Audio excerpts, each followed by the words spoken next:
أعوذ بالله من الشيطان الرجيم. بسم الله الرحمن الرحيم.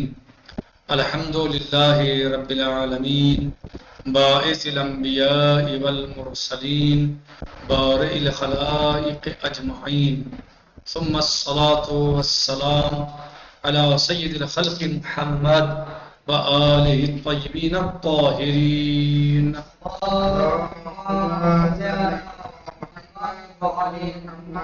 وعجل فرجهم. ہمارا درس و گفتگو بحث امامت میں جاری و ساری ہے. اس کے ذیل میں ہم نے متعدد طریقے سے مختلف انداز میں بعض چیزوں پر گفتگو کی ہے اور امید کرتے ہیں کہ وہ آپ ان کو سمجھ گئے ہوں گے اور وہ آپ کو اچھی طرح سمجھ میں آ گئی ہوں گی. اور اسی ذیل میں ہمارا جو درس ہے وہ کتاب اصول عقائد کا 5واں درس ہے، جس میں اس درس کے شروع میں استاد آیت اللہ العظمیٰ شیخ مکارم شیرازی حفظہ اللہ نے بیان کیا تھا کہ عنوان تھا کتاب قرآن اور امامت کے ذیل میں اس درس کو بیان کیا. فرماتے کہ عظیم آسمانی کتاب قرآن مجید تمام چیزوں کی طرح مسئلہ امامت میں بھی بہترین رہنما ہے. قرآن مجید نے مسئلہ امامت کا مختلف ابعاد اور پہلوؤں سے تجزیہ کیا، تو ہماری گفتگو جو ہے وہ ان ابعاد اور پہلوؤں میں چل رہی تھی. اور اس میں ہم نے سب سے پہلے بیان کیا تھا کہ قرآن بتاتا ہے کہ امامت خدا کی طرف سے. اس میں سورہ مبارکہ بقرہ کی استاد حفظہ اللہ نے وہ آیت پیش کی تھی جس میں مولا عز و جل اپنے خلیل جناب ابراہیم علیہ السلام کے لیے ارشاد فرماتا ہے، بسم اللہ الرحمن الرحیم وَإِذِ ابْتَلَىٰ إِبْرَاهِيمَ رَبُّهُ بِكَلِمَاتٍ فَأَتَمَّهُنَّ قَالَ إِنِّي جَاعِلُكَ لِلنَّاسِ إِمَامًا. یہ سورہ مبارکہ بقرہ کی آیت نمبر 124 ہے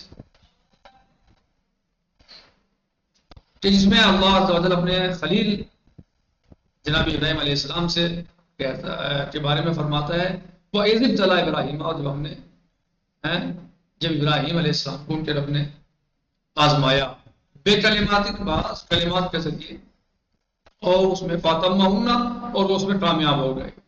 قَالَ إِنِّي جَاعِلٌ لِلنَّاسِ إِمَامًا، تو اللہ عز و جل نے فرمایا کہ اے ابراہیم ہم آپ کو لوگوں کا امام بنا، لوگوں کے لیے امام بنا. تو پھر ابراہیم علیہ السلام نے کہا قالا ابراہیم علیہ السلام نے کہا وَمِن ذُرِّيَّتِي، اے اللہ کیا یہ عہدہ یہ منصب امامت میری ذریت میں بھی ہوگا، میری اولاد میں بھی ہوگا؟ کیا میری اولاد بھی امام بنے گی، میری ذریت بھی امام ہوں گے؟ قال لا ينال عهد الظالمين، لا ينال عهد الظالمين. اللہ عز و جل نے فرمایا ابراہیم آپ کی ذریت میں اولاد میں امام تو ہوں گے لیکن میرا یہ عہدہ ظالمین کو نہیں پہنچے گا، کوئی ظالم امام نہیں ہو سکتا.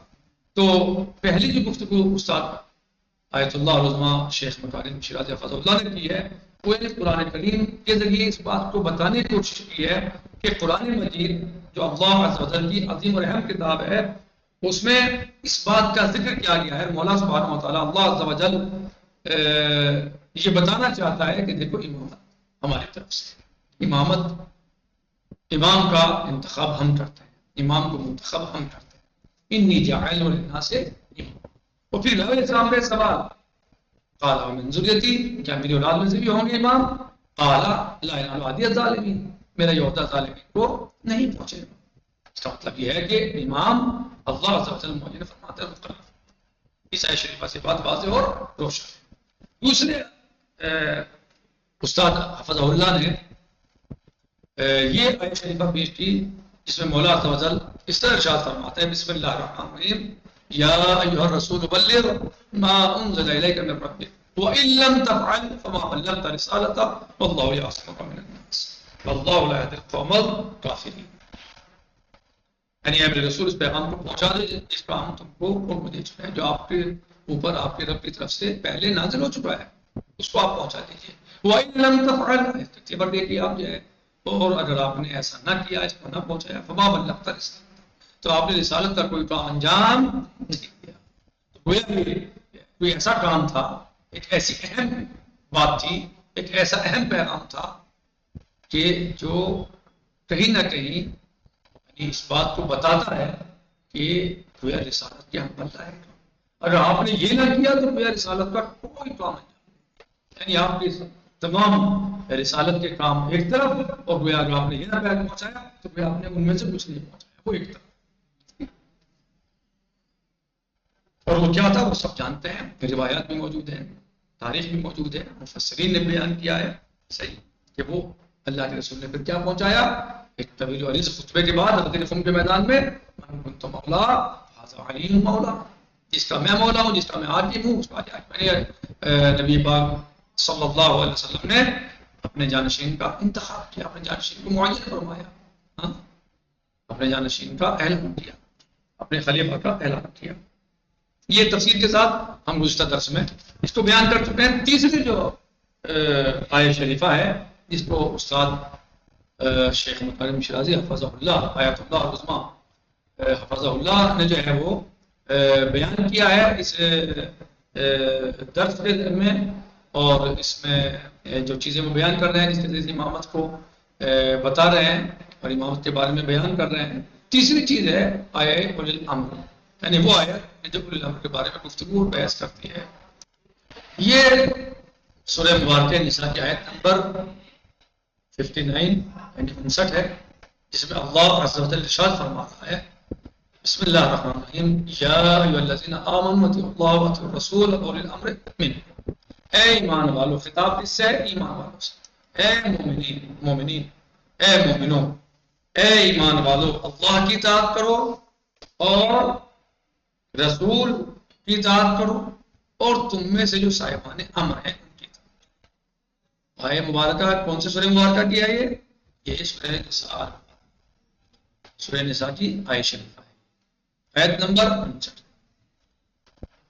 آیت مجیدہ میں اولی الامر کی اطاعت کا حکم بغیر کسی شرط اور قید کے دیا گیا ہے، یعنی جو حکم دیا گیا ہے کیا بغیر کسی شرط اور قید کے خدا اور رسول کی اطاعت کے ہمراہ ہے، یعنی جو اولی الامر کی اطاعت ہے گویا وہ اللہ عز و جل اور رسول خدا صلی اللہ علیہ وسلم کی اطاعت کے ساتھ ہے، یعنی جیسے آپ اللہ کی اطاعت کرو، جیسے آپ رسول اللہ کی اطاعت کرو صلی اللہ علیہ وسلم، اور اسی طریقے سے آپ بالکل اولی الامر کی اطاعت کرو۔ تو ظاہر ہے کہ جو اولی الامر ہے اس کا مطلب یہ ہے کہ وہ عام انسان نہیں ہے، عام لوگوں میں سے نہیں ہے، کیونکہ اللہ عز و جل اس کی اطاعت کو اپنی اطاعت کے ساتھ ملا ہے، اللہ عز و جل اس کی اطاعت کو اپنے رسول کی اطاعت کے ساتھ جو ہے وہ منظم کر رہا ہے، اس کے ساتھ بیان کر رہا ہے، اس کے ساتھ جو ہے وہ اس کو ملا رہا ہے کہ گویا اللہ کی اطاعت، اس کے رسول کی اطاعت اور اولی الامر کی اطاعت۔ تو یہ آیت کا طریقہ اور آیت کا انداز تو یہ ہوتا ہے کہ کم سے کم اتنا تو ہے کہ یہ لوگ جو اولی الامر ہیں یہ عام حاکم نہیں ہے، یہ عام حاکم نہیں ہے، بلکہ یہ اولی الامر کوئی خاص لوگ ہیں کہ جن کی اطاعت کا اللہ عز و جل حکم دے رہا ہے، اور اپنی اطاعت کے ساتھ ان کی اطاعت کو اپنے رسول کی اطاعت کے ساتھ، جو کہ رسول کا عہدہ رسالت ہے اور ہمارے رسول سب سے بڑے رسول ہیں، ان کی اطاعت کے ساتھ وہ ان اولی الامر کی اطاعت کو شامل کر ملا رہا ہے۔ تو اس کا مطلب یہ ہے کہ کوئی عام انسان نہیں ہے، عام اولی الامر نہیں ہے، عام حاکم نہیں ہے، بلکہ اس سے مراد کوئی حاکم ایسا حاکم ہے جو اللہ کی طرف سے منتخب کرتا ہے، جو اللہ کی طرف سے معین کرتا ہے، جو اللہ کی طرف سے معین و مقرر کیا گیا ہے۔ کہنے اولی الامر سے اب استاد مکارم حفظہ شیرازی استاد مکارم شیرازی حفظہ اللہ اس کی شرح کر رہے ہیں۔ کیا یہاں پر اولی الامر سے مراد ہر زمانے اور ہر ماحول کے فرمان روا اور حاکم ہے؟ سوال ہے کہ جو اولی الامر ہے، کیا اولی الامر سے مراد ہر وہ انسان جو حاکم زمانہ ہو، جو حاکم ہو، حکومت جس کے پاس ہو، جو لوگوں کے اوپر حکومت کر رہا ہو، کیا وہ مراد ہے اس سے؟ مثلا کیا ہمارے زمانے میں ہر ملک کے مسلمانوں کا یہ فریضہ ہے کہ اپنے فرمان روا اور حکام کے بغیر اور حکام کے بغیر کسی شروط شرط و قید کی اطاعت گزار ہو جائیں؟ یعنی کیا یہ امت مسلمہ کے اوپر واجب ہے، مومنین کے اوپر یہ واجب ہے کہ وہ اپنے حاکم کی بغیر کسی قید و شرط کی اطاعت کریں اور وہ اپنے حاکم کے مطیع اور بند کرو سے مطیع و فرما بردار ہو جائے؟ جیسے کہ یہ ہم دیکھ رہے ہیں کہ بہت سے اہل سنت مفسرین نے اس کو بیان کیا ہے۔ اب ان مفسرین کا کیا مقصد تھا، کیوں انہوں نے ایسا کیا کہ انہوں نے ہر حاکم کے بارے میں کہ جو بھی حاکم ہے آپ کا اس کی ایسا لکھ دیا، بیان کر دیا۔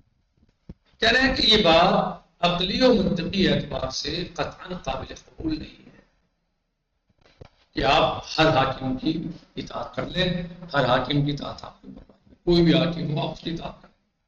یہ تو عقلی اور منطقی اعتبار سے غیر قابل قبول، اس کو قبول عقل و منطق اس کو قبول نہیں کرتی، کیونکہ ہم جانتے ہیں کہ مختلف ادوار اور زمانے میں، مختلف دور میں، مختلف زمانوں میں حکمرانوں کی اکثریت منحرف، گنہگار اور ظالم تھی اور ہے، آج بھی ہے، آج بھی ہے۔ بہت سارے حاکم، بلکہ اکثر حاکم مجرم ہیں، اپنی پبلک پہ ظلم کر دیتے ہیں، اپنی پبلک پہ ظلم کر دیتے ہیں، اپنی کرسی کے لیے نہ جانے وہ کیا کیا کر دیتے ہیں، یا اپنی بات کو منوانے کے لیے وہ کتنوں کا قتل کر دیتے ہیں، کتنوں کو بے روزگار کر دیتے ہیں، کتنوں کو کے گھر اجاڑ دیتے ہیں۔ یہ حاکموں کا یا بادشاہوں کا پرانا طریقہ رہا۔ وہ پبلک کا خیال تھوڑے کرتے ہیں، پبلک کا لحاظ تھوڑے کرتے ہیں، پبلک کی منشا تھوڑے پوری کرتے ہیں۔ اکثر و بیشتر ان کا یہی حال ہے کہ وہ اپنی پرجا کو، اپنی پبلک کو، اپنی رعایا کو، اپنی جنتا کو بجائے اس کی سننے کے اپنی اس کے اوپر جو ہے وہ لاگو کرتے ہیں، اپنی بات منواتے ہیں اور اپنے اعتبار سے چلنا چاہتے ہیں۔ یہ بات واضح اور روشن ہے، سب جانتے ہیں کہ کتنے حاکم ہیں جو پبلک پر ظلم کرتے ہیں، اور دنیا میں آج بھی ہو رہا ہے۔ عام جو ہے وہ اپنی پبلک کی تھوڑے سن رہے ہیں، پبلک کو دباتے ہیں، جو ان کی اپنی مصلحت ہوتی ہے، جو ان کو اپنی پسند ہوتا ہے اس میں۔ تو اگر ایک حاکم غلط ہے، انسانیت کا دشمن ہے، انسانوں کا غدار ہے، اپنے دیش کا غدار ہے، اپنے ملک کا غدار ہے، اپنے عوام کا غدار ہے، اپنے عوام کی منشا کے خلاف کام کرتا ہے، تو اب اس حاکم کی کیسی اطاعت کریں؟ کہ جو حاکم خود گناہ گار ہو، مجرم ہو، اور گناہوں کی طرف رغبت دلا رہا ہو، ایسا ماحول بنا رہا ہو اپنے دیش میں، تو اس کی کیسی اطاعت کریں گے؟ کیا قرآن کریم کہ اللہ عز و جل سے یہ ممکن ہے کہ اللہ عز و جل ایسے حاکم کی اطاعت کا حکم دے دے کہ آپ اس کی اطاعت کرو جو آپ کا حاکم ہے؟ کہ پھر تو بعثت اور رسالت اور معاد اور جزا و سزا یہ سب بیکار ہو جائیں گے، اور اللہ خود ہی منع کر رہا ہے کہ معصیت نہ کرو، اور خود ہی جو ہے گنہگاروں کی معصیت کا اطاعت کا حکم دے رہا ہے، خود ہی منع کر رہا ہے گناہ مت کرو، اللہ کی معصیت نہ کرو، اور خود ہی معصیت کاروں کی اطاعت کا حکم دے رہا ہے کہ ان کی اطاعت کرو۔ تو معصیت کاروں کی اطاعت کیا ہے؟ معصیت میں تو حکم کی اطاعت، جب ہر ان کی اطاعت کرنی ہے چاہے حاکم کیسا ہی ہو، تو پھر تو اس کی اطاعت معصیت میں کرنی ہے۔ تو لہذا یہ بات تو عقل و منطق کے خلاف ہے۔ اللہ خود ہی منع کرے، خود ہی اطاعت کا حکم دیتے غلط لوگوں کی، معصیت کاروں کی معصیت میں، تو کیسے؟ ایسا یہ عقل و منطق کے خلاف ہے۔ یہ ایسی کمزور بات یا ایسی بے مقصد بات یا ابس بات مولا عز و جل سے سرزد نہیں ہو سکتی۔ قرآن کریم ایسی ابس بات نہیں کرتا، ایسا ابس کلام نہیں کرتا۔ اللہ سبحانہ تعالیٰ ایسی ابس باتیں، بیکار باتیں نہیں کرتا کہ وہ خود ہی منع کرے گناہ نہ کرو، اور خود ہی جو ہے کہتے گناہ کی اطاعت کرو۔ یہ کیسے ہے؟ کیا اس سے مراد یہ ہے کہ اگر حکمرانوں کا حکم احکام اسلامی کے خلاف نہ ہو تو ان کی اطاعت کی جائے؟ دوسرا سوال صحیح، کیا اس سے مراد یہ ہے کہ اگر جو حکام اسلامی ہے، جو حکمران ہیں اسلامی ممالک کے، تو ان کی اطاعت آپ کریں، لیکن جو کوئی اسلام کے خلاف نہ ہو، تعلیمات اسلامی کے خلاف نہ ہو تو آپ ان کی اطاعت کریں؟ کیا اس سے مراد یہ ہے کہ کہہ رہے یہ بات بھی اس آیت کی اطلاق اور عمومیت کے خلاف ہے. آیت عام ہے. آیت کیا ہے؟ بسم اللہ الرحمن الرحیم یا ایھا الذین آمنوا اطیعوا اللہ واطیعوا الرسول واولی الامر منکم. اللہ کی اطاعت کرو، رسول کی اطاعت کرو، اور صاحبان امر ہے کی اطاعت کرو. پھر سوال، کیا اس آیت سے مراد مخصوص صحابہ کرام ہیں؟ خاص صحابہ کرام نبی پاک صلی اللہ علیہ وسلم کے کیا اس سے مراد ہوا ہے کہ ان کی اطاعت کرو؟ یعنی یہ تفسیر بھی شاید کہ وسیع مفہوم جو کہ ہر دور اور ہر زمانے کے لیے خلاف ہے، اس کے خلاف ہے. کہنا کہ یہ اس کے بھی خلاف ہے. ان وجوہات کی بنا پر ہمارے لیے یہ بات واضح ہے کہ اولی الامر سے مراد وہ معصوم پیشوا ہیں کہ جن کا وجود ہر زمانے میں ہے. اصحاب کرام، اصحاب اجلہ، اصحاب منتجبین رضوان اللہ تعالیٰ علیہم اجمعین. تو وہ ان کا دور تو مختصر دور رہا، کافی زمانہ ہو چکا، وہ دنیا سے رخصت ہو چکے، چلے گئے. تو پھر آج کا کیا ہو؟ آج کے مومنین کس کی اطاعت کریں، کس کی اتباع کریں؟ جبکہ حکم جو ہے وہاں میں یا ایھا الذین آمنوا، یہ نہیں کہا کہ اے نبی کے دور کے مومنوں، یا نبی کے بعد دور کے بعد کے فوراً بعد کے مومنوں، یا اصحاب کے وقت کے مومنوں اصحاب نبی کی اتباع کرو. یہ تو نہیں کہا قرآن کریم نے. یا علم سے مراد یہ تو نہیں ہے، بلکہ جو آیت شریفہ عام ہے یا ایھا الذین آمنوا اطیعوا اللہ واطیعوا الرسول واولی الامر منکم. اللہ کی اطاعت کرو مومنین، تو اللہ کی اطاعت تو آج بھی واجب ہے. رسول کی اطاعت تو آج بھی واجب ہے. صحیح ہے. اور اولی الامر جو ہے وہ بہرحال اس کی بھی اطاعت آج بھی واجب ہے. تو اللہ کی اطاعت ٹھیک ہے، رسول اللہ صلی اللہ علیہ وسلم کی اطاعت، لیکن اولی الامر کس ہے؟ کون ہے؟ وہ کس کی اطاعت ہے؟ جو آج اولی الامر ہے وہ کس کی اطاعت ہے، اور ہمیں کس کی اطاعت کرنی ہے، کس کی ہمیں جو ہے وہ پیروی کرنی ہے، کس کی بات کو ماننا ہے، کس کے حکم کو ہمیں تسلیم کرنا ہے؟ جو اولی الامر ہے. صحیح، یعنی اللہ کی اطاعت، اس کے رسول کی اطاعت اور اولی الامر کی اطاعت. تو اللہ کی اطاعت آج بھی واجب ہے، رسول اللہ کی اطاعت آج بھی واجب ہے، اسی طرح اولی الامر کی اطاعت آج بھی واجب ہے. جو آج بھی واجب ہے تو پھر ہمیں وہ دیکھنا ہوگا کہ وہ اولی الامر ہے کون. اس کا مطلب یہ ہے کہ ایسا اولی الامر ہے، وہ لوگ ان لوگوں کے بارے میں کہا ہے جو ہر زمانے میں موجود ہے. جو ہر زمانے میں اصحاب کرام تو صرف ان کا تو خاص زمانہ تھا، وہ چلے گئے، رخصت ہو گئے، دنیا سے چلے گئے. اصحاب منتجبین، نبی کے فدائی صحابہ، نبی پہ جان دینے والے صحابہ، اور نبی کے مددگار صحابہ. غداروں کی بات نہیں ہم کر رہے، نبی کے مددگار صحابہ جو ہے، ٹھیک ہے، ان پر ہمارا درود و سلام ہو. وہ ہمارے کیا ہے، وہ صنافوں پر ہے، ہم ان سے محبت کرتے ہیں. فرض ہے مسلمان سے محبت کرے. جس نے نبی سے وفا کی ہے، نبی کی مدد کی ہے، ہر مسلمان کا فریضہ ہے، ہر مسلمان کو چاہیے کہ اس صحابی رسول سے محبت کرے. صحیح، صحابی خدمت وہی ہے جو نبی سے محبت کرے، نبی کے ساتھ وفاداری کرے، نبی کی اطاعت کرے، فرما برداری کرے، نبی کے پسینے پر اپنا خون چھڑک دے، اپنا خون بہا دے نبی کی محبت میں، نبی کی اطاعت میں، نبی کی اطاعت کرے. تو بہرحال وہ صحابی ہماری سلاخوں پر ہے، اور وہ بہرحال ہر مسلمان کا فرض ہے کہ صحابی کا احترام کرے. ٹھیک ہے. تو بہرحال کیا اس سے مراد وہ صحابہ ہے؟ صحابہ ان لوگ سے مراد کہنے کو بھی نہیں ہو سکتے. اس کے علاوہ اسلامی ماخذ میں موجود متعدد احادیث،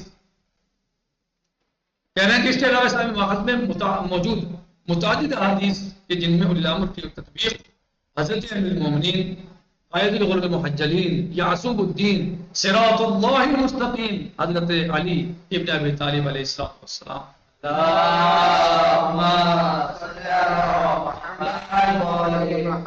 اور آپ کے 11 بیٹے جن میں امام حسن مجتبی علیہ السلام، امام حسین علیہ السلام، اور آپ کے فرزند امام حسین علیہ السلام کے فرزند امام سجاد علیہ السلام، یعنی امام علی بن حسین علیہ السلام، امام باقر، امام صادق، امام موسیٰ کاظم، اور امام رضا، اور امام محمد تقی الجواد، اور امام علی نقی الہادی، امام حسن علیہ السلام، اور آخری امام مہدی عجل اللہ فرجہ الشریف آپ کی نسل پاک میں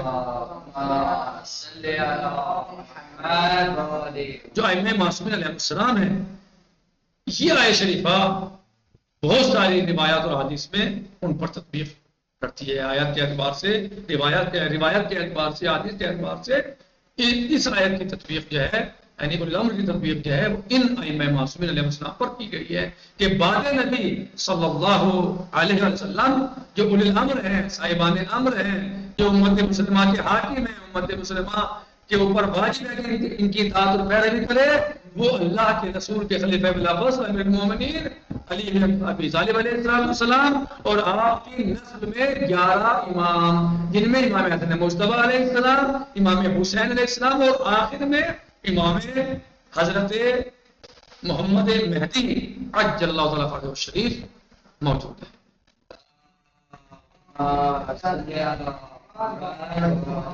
ان کی اطاعت واجب ہے، اور یہ بات جو ہے وہ عقل و منطق اور روایات اور حدیث اور تفاسیر سب سے جو ہے وہ تطابق رکھتی ہے، مطابقت رکھتی ہے، کیونکہ اگر ہم صحابہ کو مان لیں اس وقت کے تو صحابہ تو آج بیچارے نہیں ہے نا، وہ لوگ تو چلے گئے دنیا تو رخصت ہو گئے، لیکن چونکہ امام زمانہ علیہ السلام آج بھی حیات با حیات ہیں، زندہ ہیں، موجود ہیں، پردہ غیب میں اللہ عز و جل کے حکم سے، اس کی مصلحت کی وجہ سے اللہ عز و جل کا حکم ہوگا تو آپ ظہور فرمائیں گے اور اس پوری دنیا اور کائنات کو انصاف سے بھر دیں گے جیسے ظلم و جور سے بھری ہوگی۔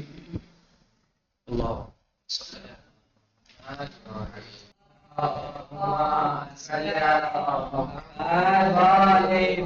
لہذا اس کی تطبیق، اس آیت شریفہ کی جو تطبیق ہے وہ ائمہ اہل بیت علیہ السلام پر ہوتی ہے، اس کے علاوہ اس کی تطبیق اور کہیں نہیں کی جا سکتی، کیونکہ جو اس کے علاوہ عالم حاکم بنے ہیں وہ ان کی اطاعت واجب نہیں ہو سکتی، کیونکہ وہ حاکم وہ لوگ معصوم نہیں تھے، اللہ کی طرف سے منتخب نہیں تھے، جبکہ یہ لوگ معصوم بھی ہیں جن کی بات ہم کر رہے ہیں، جن کو مذہب اہل بیت میں امام مانا گیا ہے، یہ معصوم بھی ہیں، اولاد سب کے سب رسول اللہ صلی اللہ علیہ وسلم کے فرزند ہیں، اولاد ہیں ان کی، اور سب کے سب معصوم ہیں، اور یہ سب کے سب اس وقت جو ہے ان میں سے آخری فرد ان کی دنیا میں موجود بھی ہے جو پردے ہیں۔ نکتفی علی ھذا المقدار، باقی انشاءاللہ کل آئے گا۔ الحمدللہ رب العالمین، والسلام علیکم ورحمۃ اللہ تعالی وبرکاتہ۔ فی امان اللہ، خدا حافظ۔